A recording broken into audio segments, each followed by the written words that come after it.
গত 22 এপ্রিল রাষ্ট্রপতি ভবনে রাষ্ট্রপতি দ্রৌপদী মুর্মু শান্তিকালী আশ্রমের মহারাজ চিত্তরঞ্জন দেববর্মাকে পদ্মশ্রী পুরস্কারে সম্মানিত করেছিলেন। রবিবার দিল্লি সফর সেরে রাজ্যে ফিরে পদ্মশ্রী পুরস্কারে ভূষিত চিত্তরঞ্জন মহারাজ শঙ্কর চৌমুহনীস্থিত কেশব মন্দিরে ভারতীয় ইতিহাস সংকলন সমিতি ত্রিপুরা প্রান্তের উদ্যোগে আয়োজিত স্বর্গীয় প্রদীপ আচার্যের স্মৃতিচারণ সভায় অংশগ্রহণ করেন।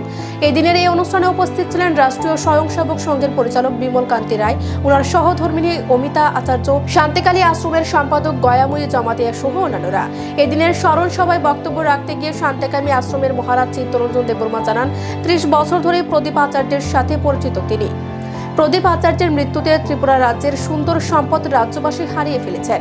ওনার মৃত্যুতে রাজ্যের সাহিত্য জগতে অপূরণীয় ক্ষতি হয়েছে।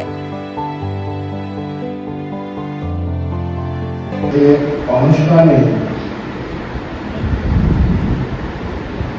দিল্লি থেকে পদ্মশ্রী লাভ করে ত্রিপুরায় মাটি পাওয়া দেওয়ার সঙ্গে সঙ্গে ওনার শ্রদ্ধা আমি আজকে যে উপস্থিত ওনার কাছে যে ভাব পেয়েছি আমি নিজেকে ধন্য মনে করি।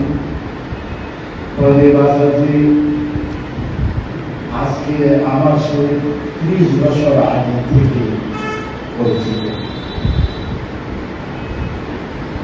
মঞ্চে উপস্থিত সব আছেন, তাদের তো সবাই আপনারা পরিচিত জানেন, আমি বলবো না।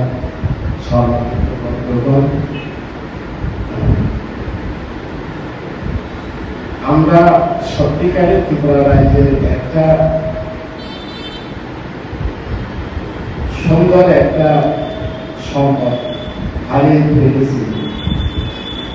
আমরা থাকতে চিনি না, যাওয়ার পরে তাকে চিনতে পারি। প্রদীপ আচার্য কেমন জিনিস আমি জানতাম না।